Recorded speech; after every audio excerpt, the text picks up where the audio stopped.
Dr. Margaret Hartwell stood at the floor-to-ceiling windows of her Beacon Hill brownstone, watching the autumn leaves scatter across the manicured street below.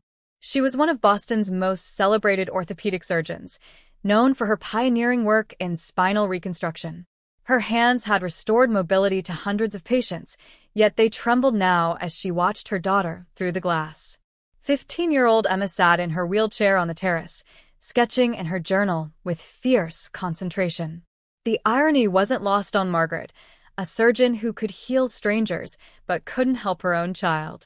Emma had been born with a rare congenital condition affecting her spine and legs, something Margaret's colleagues called impossible and beyond current medical capability. Margaret had consulted every specialist in the country, traveled to experimental clinics in Switzerland and Japan, and reviewed thousands of research papers. Each consultation ended the same way: sympathetic headshakes, careful explanations of why surgery would be too risky, why the nerve damage was too extensive, why Emma's particular combination of spinal abnormalities made her case unique and untreatable. Margaret had performed miracles for others, but for Emma, medicine offered only acceptance. The wheelchair had become as much a part of Emma's identity as her sharp wit and artistic talent. She navigated the world on wheels with such grace that sometimes Margaret almost forgot, until moments like these, when she caught herself wondering what Emma's stride would look like, whether she'd inherited Margaret's long legs or her father's athletic build. The diagnosis had come during Margaret's pregnancy, during a routine ultrasound that turned ominous. She remembered the technician's face changing, the sudden silence, the careful way the doctor had explained what they were seeing. Margaret's husband, Robert, had held her hand through countless prenatal appointments, genetic counseling sessions, and the difficult decision to continue the pregnancy. He'd been her rock through those dark months, even as his own legal career demanded constant attention. They'd prepared themselves, reading everything they could about adaptive equipment, accessible homes, and inclusive education. When Emma arrived, purple and screaming, Margaret had counted her fingers and toes through tears, overwhelmed by love and grief intertwined. Robert had left when Emma was 7. He'd said the right things, that it wasn't about Emma's disability, that he still loved them both, that the marriage had simply run its course. But Margaret knew better. She'd seen how he flinched when strangers stared, how he'd grown quieter at Emma's therapy appointments, how the weight of difference had slowly crushed something in him. Now it was just the two of them, Margaret and Emma against the world, bound by blood and an unspoken understanding that they were enough for each other. Margaret had thrown herself into her work with renewed intensity, as if each successful surgery could somehow balance the cosmic scales, as if saving enough people might eventually add up to saving Emma. Emma turned then, catching her mother's gaze through the window. She smiled and waved, and Margaret waved back, forcing brightness into her expression. Emma couldn't know about the new consultation Margaret had scheduled for next week, another specialist with another experimental approach. Emma had grown tired of hope. The morning started like any other Saturday. Margaret had the day off, a rarity she'd marked on her calendar weeks in advance. She'd promised Emma a trip to the Museum of Fine Arts, knowing her daughter's passion for the Impressionist collection. They'd developed a comfortable rhythm over the years. Margaret would push the wheelchair through the galleries while Emma narrated what she saw in the paintings, pointing out brushstrokes and color choices that Margaret's analytical mind would never have noticed. Art was Emma's escape, the place where her body's limitations dissolved into imagination and interpretation. Margaret cherished these outings, these glimpses into her daughter's interior world, where she soared freely. They were walking, Margaret was walking while Emma rolled down Huntington Avenue when they saw him. A black teenager, maybe 16 or 17, sat against the wall of a closed storefront, a cardboard sign propped beside him. His clothes were worn but clean, and despite the chill in the October air, he wore only a thin jacket. What struck Margaret immediately was his posture, straight-backed, dignified, even in his circumstances. He wasn't calling out to passers-by or shaking a cup. He simply sat, watching the world with dark, intelligent eyes that seemed to take in everything. Most people hurried past without a glance, consumed by their own destinations and devices, but Emma had noticed him. Mom, wait, Emma said, her hand on the wheelchair's control stick bringing them to a stop. Margaret followed her daughter's gaze to the boy. There was something about him, Margaret had to admit, a quality of stillness that seemed out of place in the urban rush around them. His sign read simply, "Homeless. Hungry. Anything helps. God bless." The words were written in careful, even letters, and beside them was a small sketch of a bird in flight, drawn with surprising skill. Emma was already digging in her bag for her wallet. Margaret felt the familiar mixture of compassion and helplessness that homeless individuals always stirred in her, a doctor's instinct to heal meeting the recognition that some problems couldn't be solved with medicine. "Here," Emma said, leaning forward to hand the boy a $20 bill. He looked up, and Margaret saw his eyes widen slightly before settling into something like gratitude, mixed with surprise.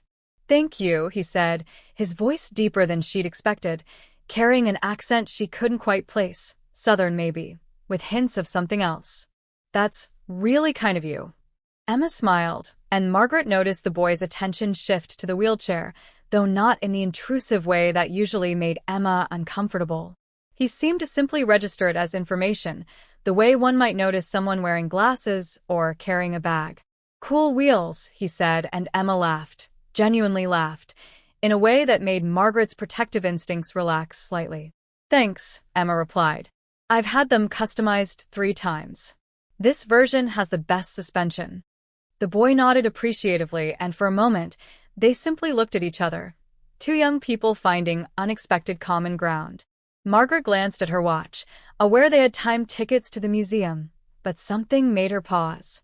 The boy was looking at Emma now with an expression Margaret couldn't quite read, not pity, but something like recognition, as if he saw something in her daughter that others missed. It was the beginning of something none of them could have predicted.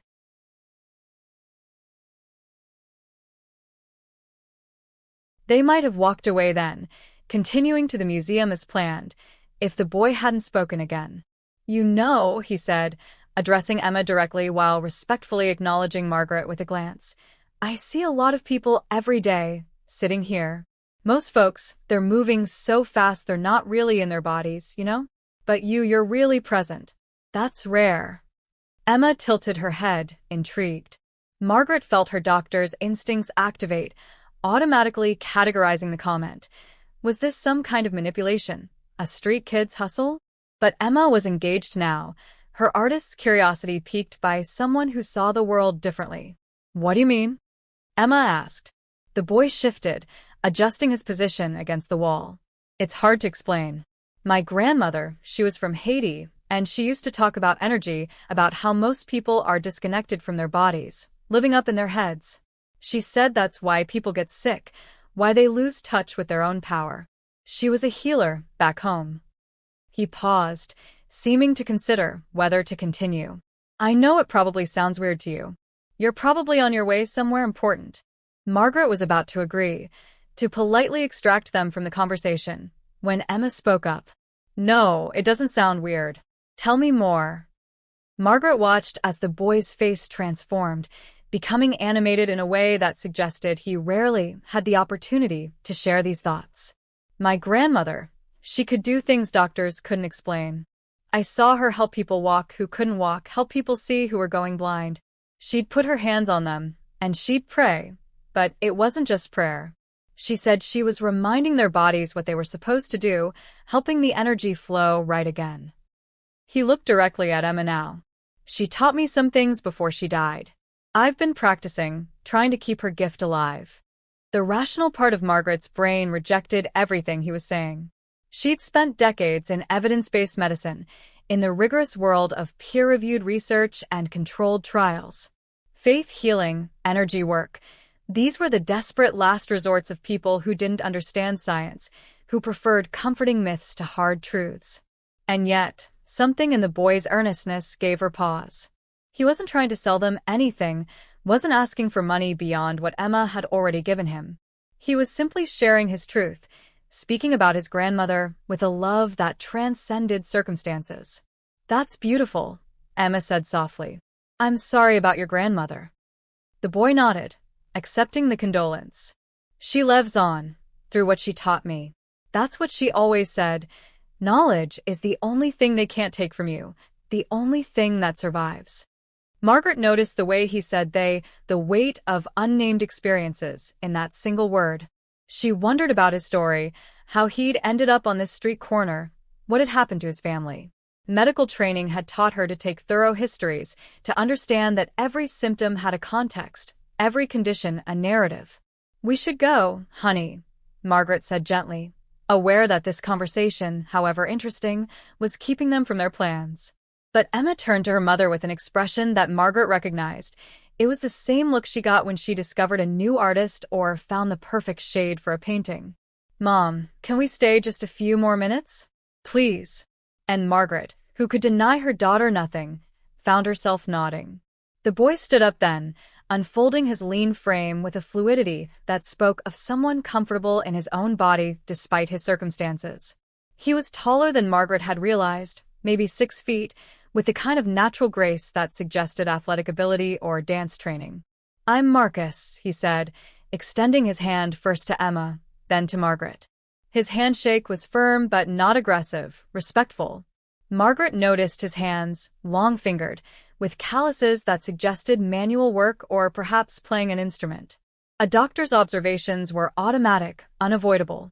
"I'm Emma," her daughter replied, "and this is my mom, Dr. Hartwell." Marcus's eyebrows rose slightly at the title. "A doctor? That's impressive. What kind?" Margaret found herself answering despite her intention to remain professionally distant. "Orthopedic surgeon. I specialize in spinal reconstruction." She watched Marcus process this information, saw something shift in his expression. "Then you know about the spine," he said slowly, "about how everything connects to it. My grandmother said the spine was like a river. When the water flows right, everything downstream flourishes. When there's a dam or a blockage, everything suffers."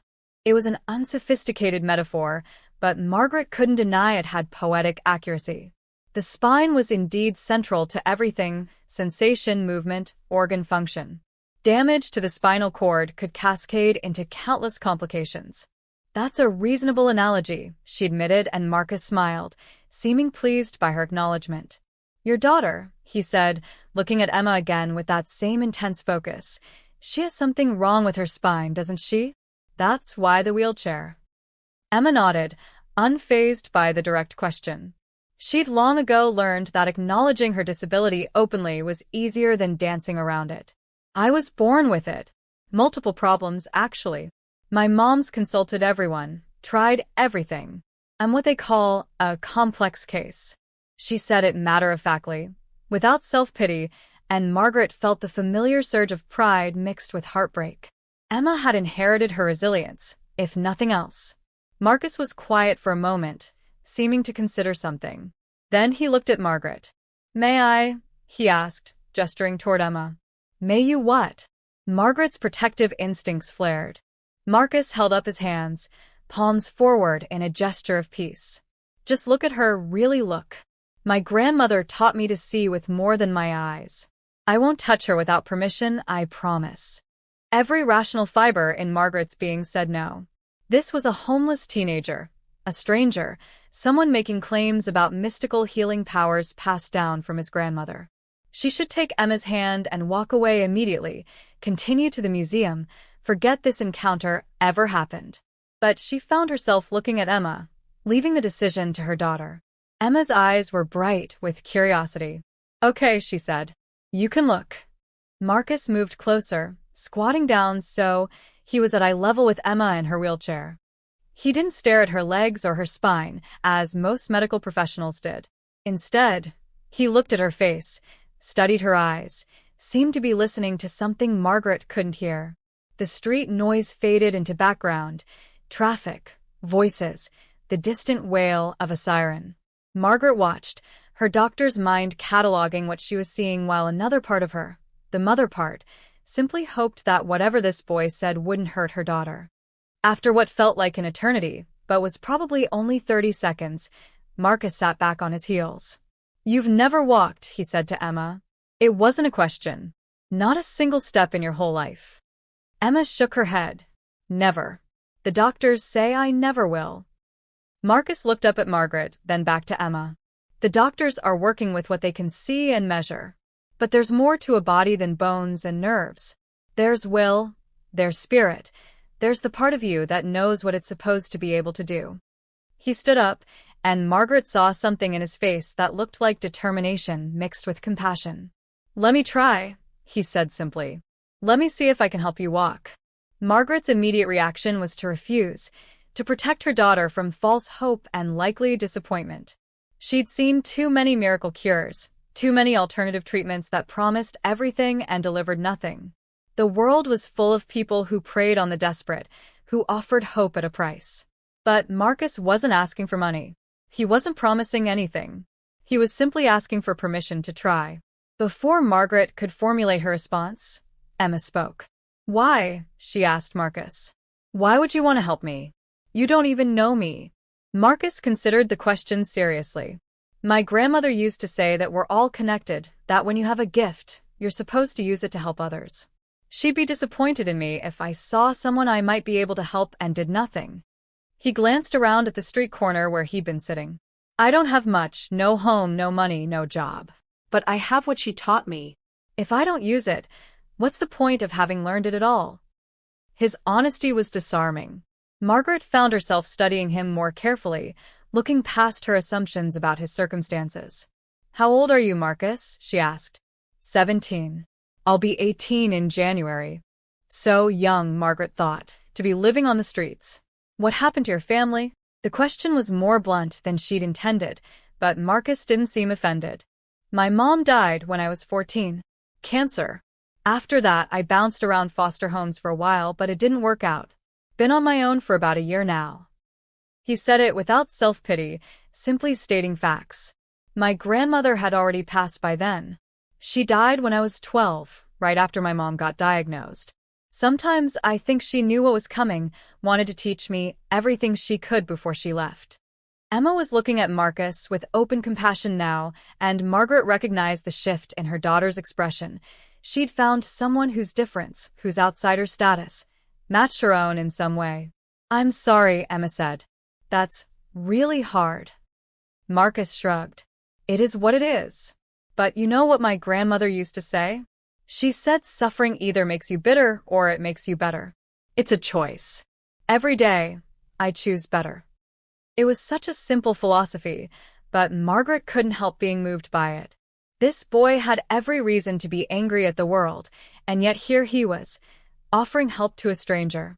"Even if I said yes," Margaret heard herself saying, "even if I let you try whatever it is you think you can do, what exactly would that involve?" Marcus's face lit up. "First, I'd need to really examine her, feel where the blockages are. My grandmother taught me to sense energy patterns, to feel where things are flowing right and where they're stuck. Then I'd work on clearing those blockages, through touch, through prayer, through helping her body remember what it's supposed to do." "It's not magic," he added quickly, seeing Margaret's skeptical expression. "It's more like physical therapy for the soul, maybe? Or reminding the body of its blueprint." Margaret knew she should say no. Every piece of her medical training, every malpractice warning, every ethical guideline screamed at her to walk away. She didn't know this boy, hadn't verified any of his claims, had no reason to trust him beyond a gut feeling that he seemed sincere. And yet, she found herself thinking about all the times medicine had failed Emma, all the specialists who'd shaken their heads and said impossible, all the treatments that had led nowhere. What if, and she knew it was a dangerous what if, but what if there was something to what Marcus was saying? What if there were aspects of healing that her rational, scientific worldview couldn't capture? "Where would you do this?" she asked, and realized with the question that she was actually considering it. Marcus looked surprised, as if he hadn't expected her to take him seriously. "Well, not here on the street. Somewhere quiet, private. Somewhere your daughter would feel safe." He looked at Margaret with understanding. "I know what you're thinking. You don't know me. I could be anyone. This could be dangerous. You'd be right to worry. What if?" He paused, thinking. "What if we did it somewhere public, but private? Like a park, or maybe your building's lobby.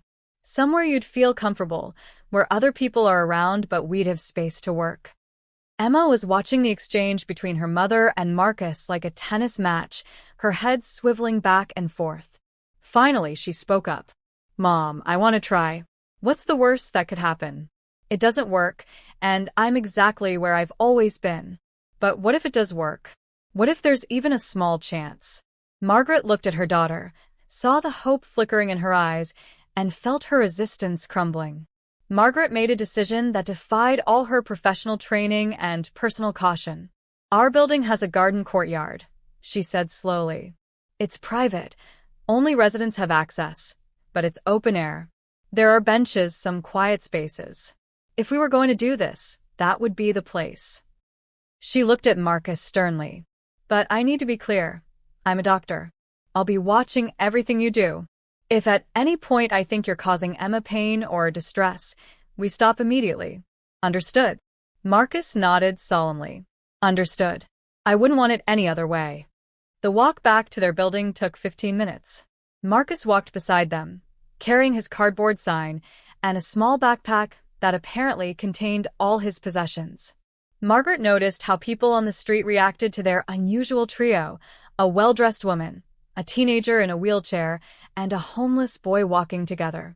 Some stared openly. Others quickly looked away, uncomfortable with what they saw. Emma seemed oblivious to the attention, chatting with Marcus about his grandmother's homeland, asking about Haitian culture and traditions. Marcus answered her questions with patience and detail, describing Port-au-Prince before the earthquake, talking about Vodou practices with a respect that made it clear these were his spiritual roots. A lot of people don't understand, Marcus explained as they walked. They see Vodou in movies, all that Hollywood stuff about zombies and curses, and they think it's evil. But it's a religion like any other, about connecting with the divine, with ancestors, with the natural world. My grandmother was a mambo, a priestess. She could call on the Loa, the spirits, to help with healing. He glanced at Margaret. I know that probably sounds crazy to you. Margaret surprised herself by saying, I've seen enough in medicine to know we don't understand everything. There are spontaneous remissions, placebo effects that shouldn't work but do, outcomes that defy explanation. I may not believe what you believe, but I respect that you believe it. They reached the Brownstone, an elegant building from the 1890s that had been converted into luxury apartments. Margaret's unit took up half of the third floor, with high ceilings and original moldings that she'd painstakingly restored. She used her key to access the private garden, a hidden gem in the middle of Boston that most passers-by never knew existed. The space was beautifully maintained, with late-season flowers still blooming, stone pathways, and a small fountain that provided gentle background noise. It was empty this morning, as it usually was. Most residents were too busy to use it. This is beautiful, Marcus said softly, looking around with appreciation. Emma nodded. It's my favorite place in the building. Sometimes I come out here to paint. Margaret wheeled Emma to a paved area near a bench, where there was room to maneuver. Her heart was pounding, and she realized she was nervous, not just worried about Emma, but nervous about what might happen, about having her worldview challenged. She was a scientist, someone who believed in measurable, replicable results. But she was also a mother who loved her daughter desperately and would try anything, to help her. Marcus set down his backpack and knelt in front of Emma. Okay, he said gently. First, I need to explain what I'm going to do, and you need to tell me if you're comfortable with it. I'm going to place my hands on different parts of your body, your head, your shoulders, your back, your legs. I'm going to be feeling for energy blockages, for places where the flow is interrupted. It might feel warm, or you might feel tingling, or you might not feel anything at all. Everyone's different. Emma nodded, listening intently. Then, Marcus continued, I'm going to try to clear those blockages. I'll be praying, calling on my grandmother's spirit and the Loa to help. I'll be asking your body to remember what it knows, to reconnect with its divine blueprint. Some of this might seem strange, but I promise I'm not going to hurt you. He looked at Margaret.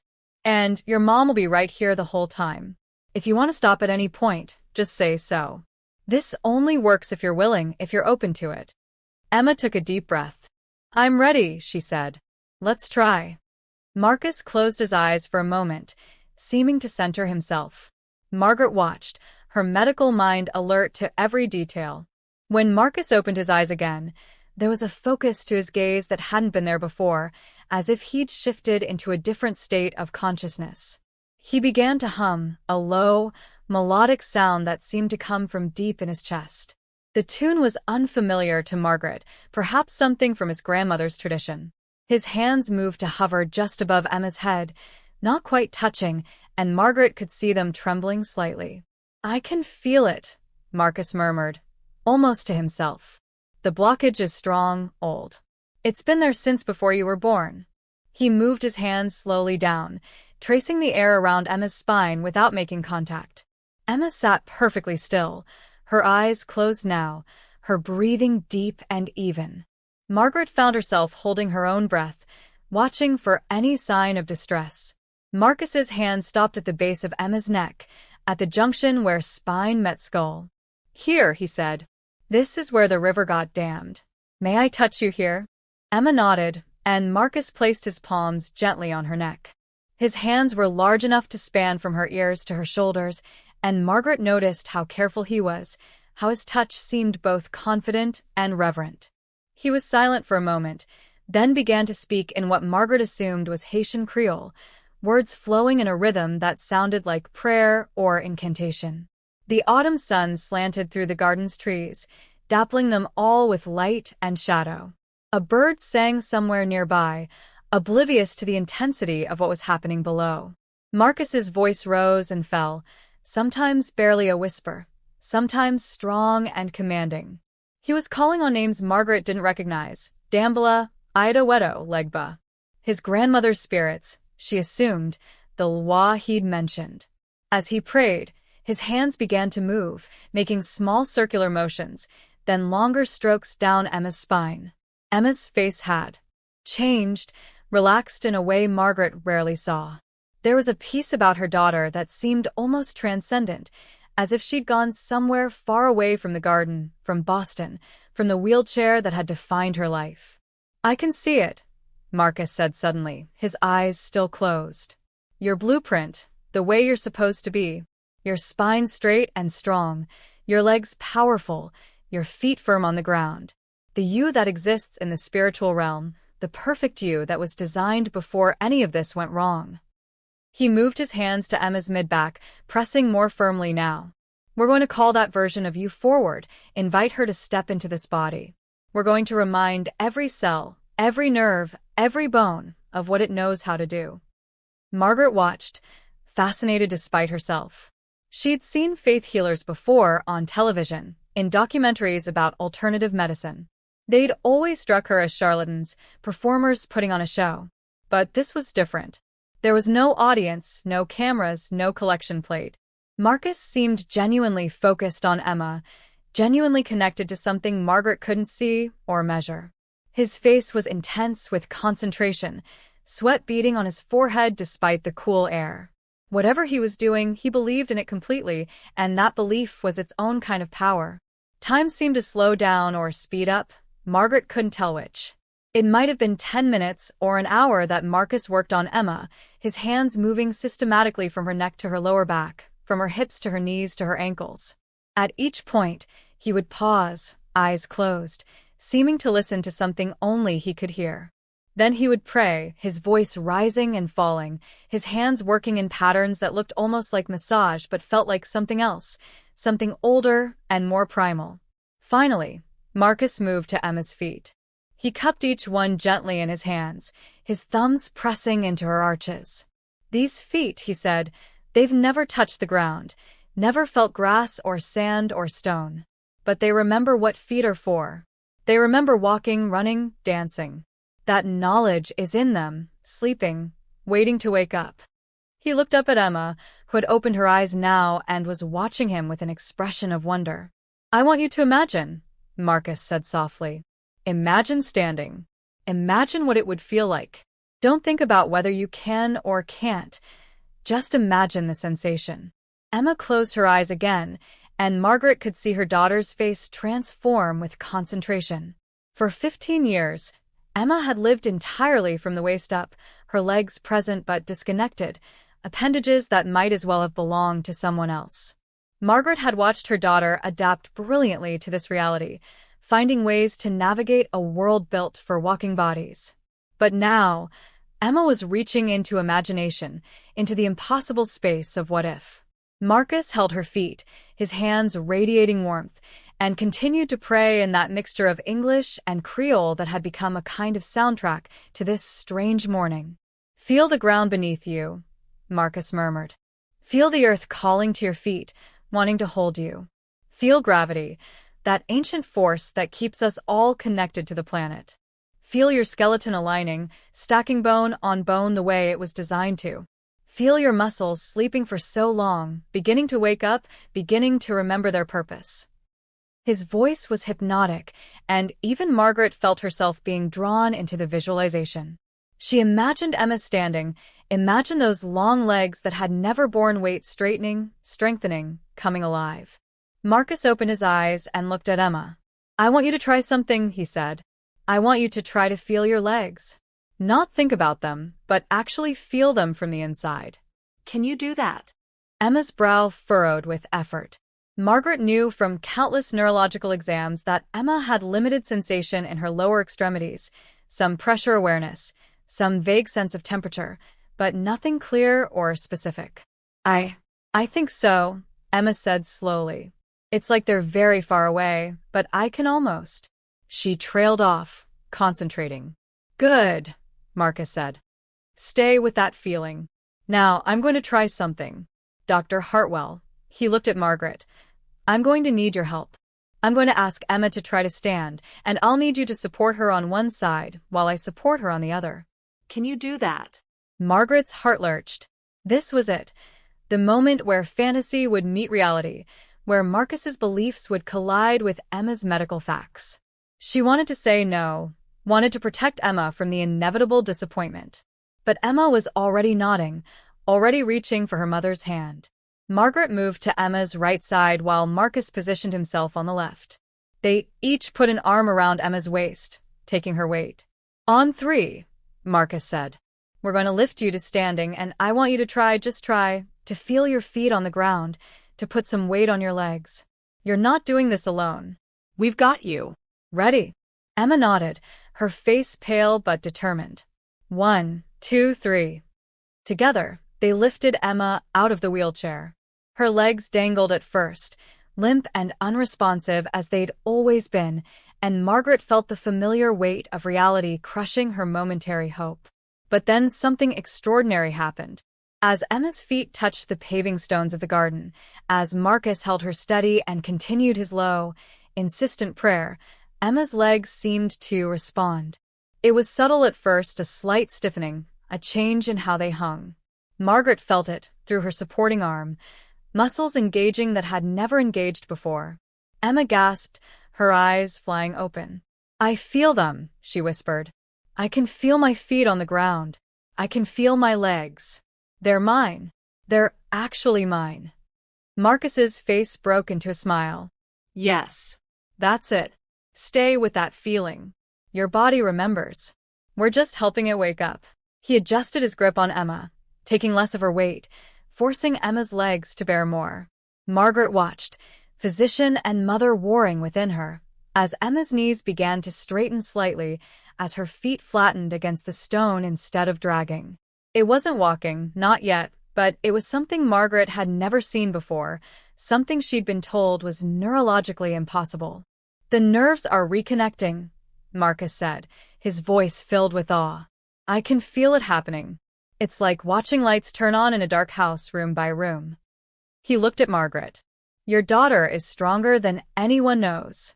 She's been fighting this her whole life, and now we're finally giving her the tools she needs."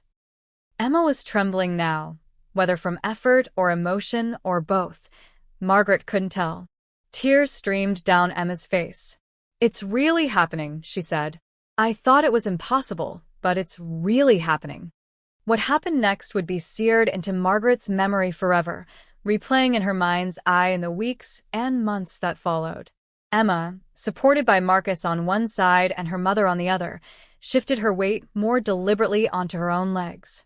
Margaret could feel the muscles activating under her hand, tentative at first, then with growing confidence. Emma's right leg, which had been slightly bent, straightened almost completely. Her left followed suit a moment later, wobbling but holding. "I'm standing," Emma breathed, and there was such wonder in her voice that Margaret felt tears spring to her own eyes. Marcus slowly, carefully, began to reduce his support.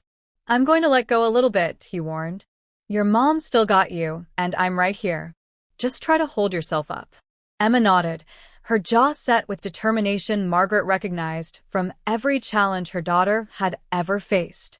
Marcus's arm loosened, no longer bearing Emma's full weight, and for a breathless moment, Emma actually stood, with only minimal support. Her legs shook violently with the effort, muscles unused to this work firing in unfamiliar patterns, but they held. They actually held.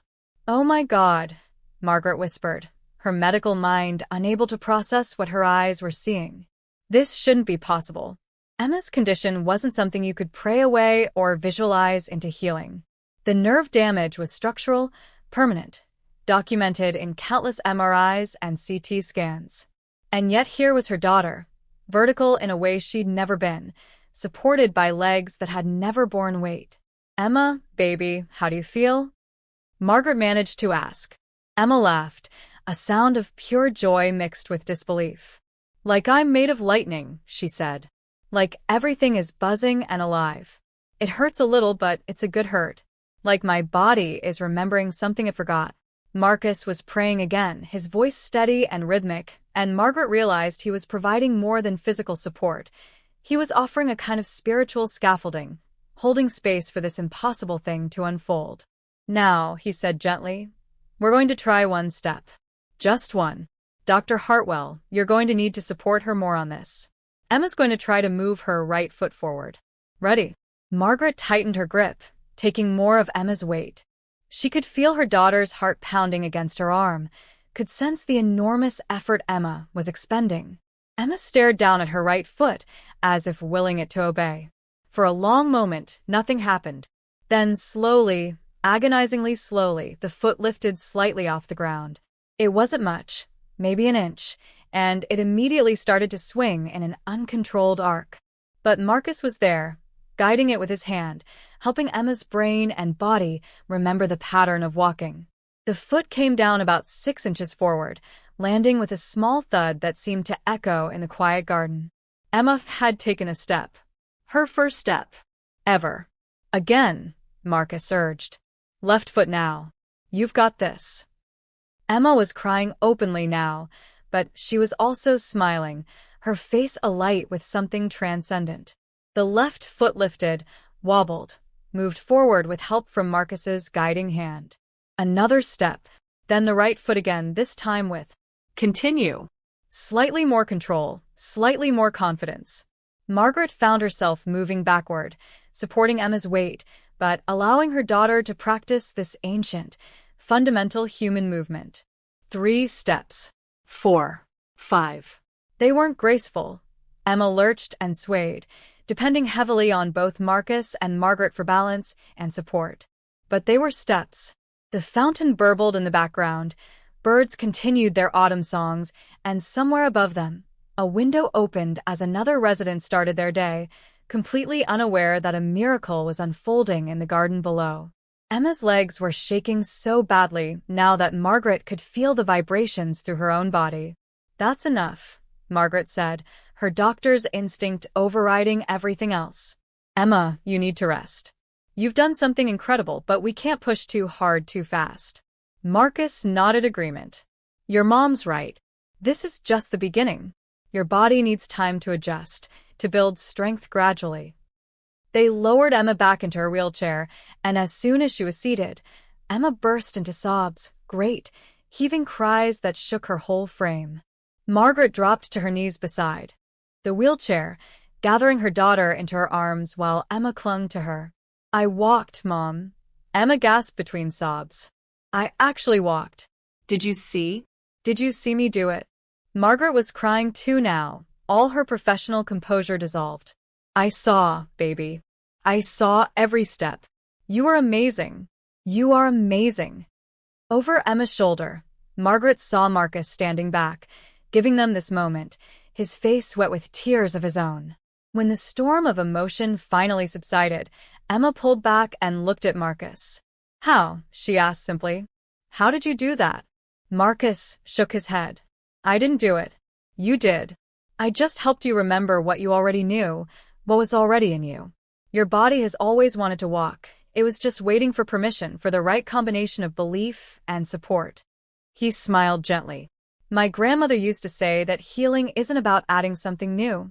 It's about removing the barriers to what's already there. Margaret stood on shaky legs, her mind racing. She needed to understand what had just happened, needed to fit it into her framework of medical knowledge. Marcus, she said, this shouldn't be possible. Emma's nerve damage is documented, extensive. What you just did. She trailed off, unable to complete the thought. Marcus looked at her steadily.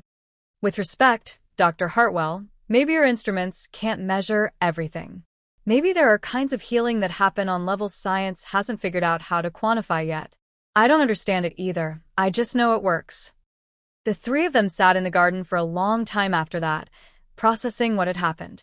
Emma tested her legs repeatedly, lifting them, wiggling her toes she could suddenly feel and control, with a wonder that never seemed to diminish. Margaret watched her daughter's face, seeing joy and disbelief and hope warring there, and felt her entire understanding of the world shifting. She'd spent her career in the realm of the provable, the measurable, the rational. But love was not rational. And what had happened here today had been an act of love as much as anything else. What happens now? Emma asked, looking between her mother and Marcus. It was Marcus who answered. Now you practice. Every day, multiple times a day. Your body has remembered how to walk, but it needs to build strength, coordination, muscle memory. It's going to be hard work, probably the hardest thing you've ever done. But you've already proven you can do it. He glanced at Margaret. With your mom's medical knowledge and my grandmother's gift, I think we can help you all the way. If you'll let me. Margaret realized what he was asking, permission to be part of their lives, to continue working with Emma. Every cautious instinct told her to be careful, to protect Emma and herself from getting too involved with this homeless teenager they barely knew. But another voice, quieter but insistent, reminded her that this homeless teenager had just done what decades of medical science couldn't. You can't keep living on the street, she heard herself saying. Not if you're going to be working with Emma. You'll need proper food, rest, a place to stay. Marcus's eyes widened. Dr. Hartwell, I didn't do this expecting anything in return. Margaret held up a hand. I know you didn't, but I also know that what you have, what you can do, is rare and precious. And I know my daughter is going to need ongoing help. We have a guest room. It's small, but it's clean and warm. You'd have a place to sleep, food to eat, and in exchange, you'd help Emma with her therapy. She paused, then added, and you'd go back to school. Finish your education. My grandmother would have wanted that for you, I think. Emma was nodding vigorously. Please, Marcus. Say yes. I need you. And honestly, you need this too. It's too cold to be outside now, and winter's coming. Marcus looked overwhelmed, his composure finally cracking. I don't know what to say. This is more than I ever hoped for. He wiped his eyes with the back of his hand. My grandmother always said that when you give, you receive. I thought I was just offering to help someone today. I didn't know it would change my whole life. Over the following weeks, their unusual household found its rhythm. Margaret made calls to neurologists she trusted, colleagues who might be open-minded enough to examine Emma without dismissing what had happened. The results were astounding. Nerve pathways that had been dormant showed activity, muscle tone had improved dramatically, and Emma's control over her lower body increased daily. Some doctors were skeptical, suggesting spontaneous remission or psychosomatic factors. Others simply admitted they couldn't explain it. Margaret stopped trying to make them understand and focused instead on supporting Emma's progress. Marcus enrolled in an online high school program, studying at the kitchen table with a dedication that made Margaret realize how much his education mattered to him. He worked with Emma twice daily, combining his grandmother's healing practices with more conventional physical therapy exercises Margaret designed. Emma's progress was remarkable. Within 3 weeks, she could stand independently for several minutes.